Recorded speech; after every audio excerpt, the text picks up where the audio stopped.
Well, good morning, everybody. We're finally here, and thanks for showing up. That's us, actually. That's us. And We showed up. Yeah, that's right. And if you're listening to this after the fact on the podcast, thank you for that. We really appreciate it. A lot of some good news came out this morning. Good. Yeah, About time. remember how I was saying before ADP and BLS, that's the Bureau of Labor Statistics. Their numbers are a little off. They look at things differently, right? Yeah. Well, I don't. Yeah. The question is why. Yeah. They get the information from the same place, so why would they be that far off? But they are. Yeah. And so we had some really good news this morning, and the market was like, "Wow, look at this! Look at this!" And I'll show you. Here's the question that I came up with. Oh. Okay. All right. And well, here's your answer. Yay! Come on, settle down. Don't get so excited. So excited. I just wanted to see we're currently up about 38 basis points. We were much higher earlier. What happened is the Bureau of Labor Statistics report came out today. Okay. And that's the non-farm payroll. So they don't do people on farms. Right. In case you didn't understand what non-farm payroll I figured means. it probably meant people that weren't on a farm. You're correct. So that rose by 187,000 in July. They were whoa. Well, hold on. I haven't got there yet. So I know, but the unemployment rate changed little, 3.5%. But the market was expecting 200,000. Oh. So 13,000 people didn't show up, and now everything's so much better. They're sleeping in late. Yeah, and I didn't know how to word this right, but the average over the last 12 months is on average is about 312,000. So we're about almost half of that. Right. Yeah. So that's why everybody's like, "Oh, look, it's so much worse than they say it is." Slowing down. But I actually went in and read the actual report. I couldn't sleep last night. No, I'm sorry, it came out this morning. In the household surveys, like there's two parts of this. There's the business sector that the numbers come from. Yep. But then there's a household survey where the unemployment numbers come from. Okay. That when they call them, say, "Are you working?" "No, I'm not working." "Thanks for calling." "Why are you looking at me?" Why? That's how that works. All right. Okay. So, but if you look at the numbers, it's at 3.5%, and the number of unemployed persons is at 5.8 million. Didn't change much in July, right? So if you look at on average, and I'm gonna get to my point in a second here, the unemployment rate has ranged from 3.4% to 3.7% since March of 22. Okay. Here's the kicker: the number of persons not in the labor force who currently want a job is 5.2 million in July. Little change from that. But what you don't understand is they were not counted. The 5.2 million people who are wanting a job. Why would they not be counted? Read the screen. I'm reading the screen. Because they haven't looked for work in the last 4 weeks. So they're like, I've been looking for work for the last 11 months. I'm going to take this month off. Or they just finally got fed up. And they've got fed up. So if you look at, all right, so there's the numbers. But if you look at, we have 9 million jobs available. There's 5.2 million people who want jobs, who can't find jobs, and they weren't counted. And we only counted 5.8 million. Okay. So that's like almost 11 million people unemployed. That's a lot of people. Right? If you really look at the numbers, but they're going, we have the greatest unemployment rate ever because we don't count people. That'd be like these millions of people of migrants are coming across the border and they say, we only had 3. We didn't count all the ones who got here before today. Yeah, because that would be weird. Because we didn't look at a lot. If it didn't happen in the last 4 weeks, we didn't count it for the whole year. That's just ridiculous. That's stupid. In July, the other report said leisure and hospitality was real huge. Right now, it's saying it only went up a little bit. In the BLS report. Okay. Remember how I'm saying the ADP and this is totally different? And if you look at the leisure and hospitality, it's still below pre-pandemic levels. Meaning that they don't have as much people in that industry as they did prior to the pandemic. Yeah. Because people don't want to work, I guess I would say. Well, I probably don't want to work in that job. In front of a lot of people. Yeah. Well, the biggest gains were healthcare, which I'm telling everybody, become a nurse. There's people getting older and older, and they need so many nurses still. Go get that job. I had a client who he's doing something else, and with drawing blood and all that in a laboratory, and he's like, he can't afford it because his wife does a certain thing. I'm like, just go back to school. You're 37. Yeah. Go get a nursing degree. Start off with the LVN because they start making off a lot of money. in certain places, and then work on your RN right after that. And because they make the money, and you want to do anything, go in the industry that needs people, and the healthcare is going to need people because we're getting old. Because they need people. Because we're getting old. AI is just not going to fix the medical side, even though there is a new AI that has caught more cancer in breast tissue than doctors have. Wow. Yeah, so out of doctors did 200 cases in these things, and the AI did 255. That's how many, so basically they found 55 more women with breast cancer in the tissue than the doctors did. Because they're not fallible as much as humans are. Right. But if you look at the overall numbers, then this is why we saw a little rally today. The wage data is stronger than the payroll data, suggesting the demand for labor is still robust. And that slow pace of hiring is due lack to supply of labor. So our biggest problem we have right now is people.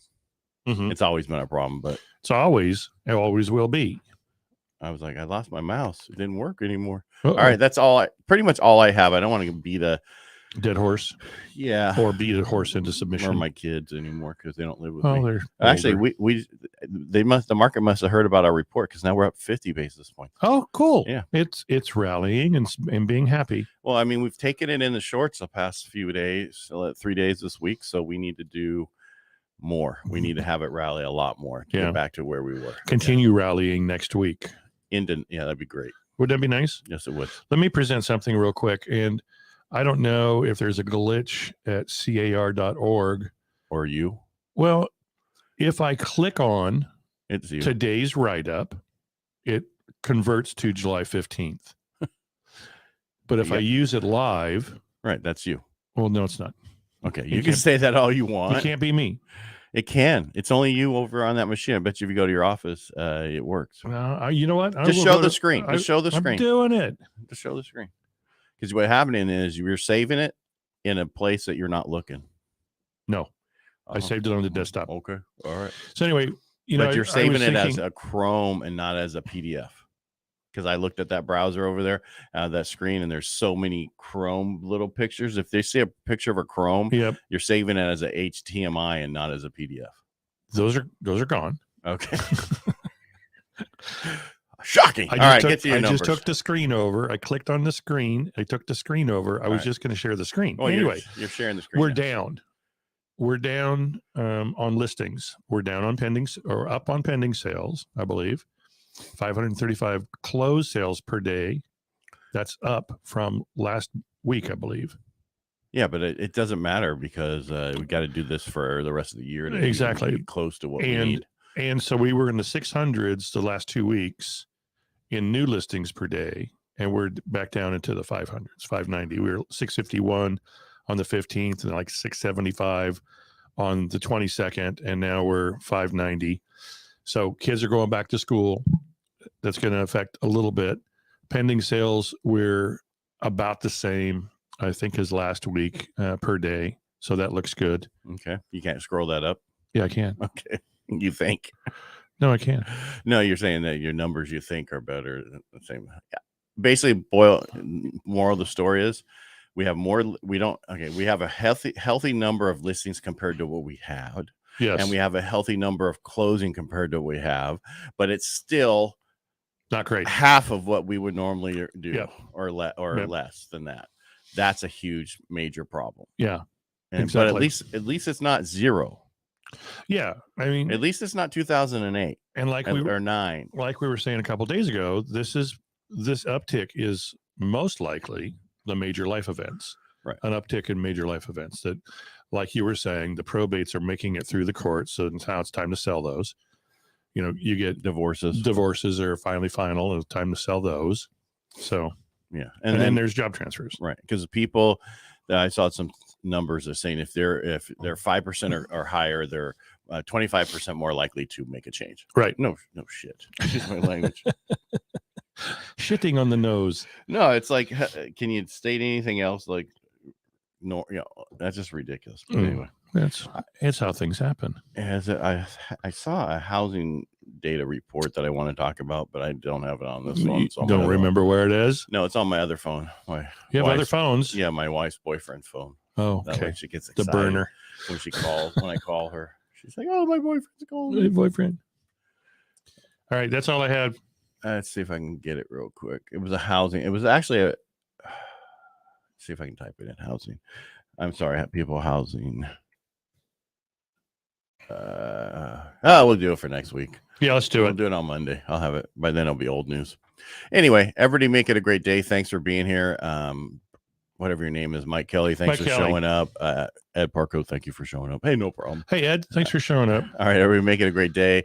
This weekend we have Osher Kareem from Top Flight Insurance. He's talking about what's going on with the insurance industry in California. He gave us an update yesterday. Oh, it is horrible. Because we did a pre-interview with him just to see where we're going, and it's shocking what's happening with insurance in California and how they're leaving and who's left and who's not left. And the question is going to be what's going to happen with California insurance if they keep going the way they're going. Yeah, are we going to have to just self-insure?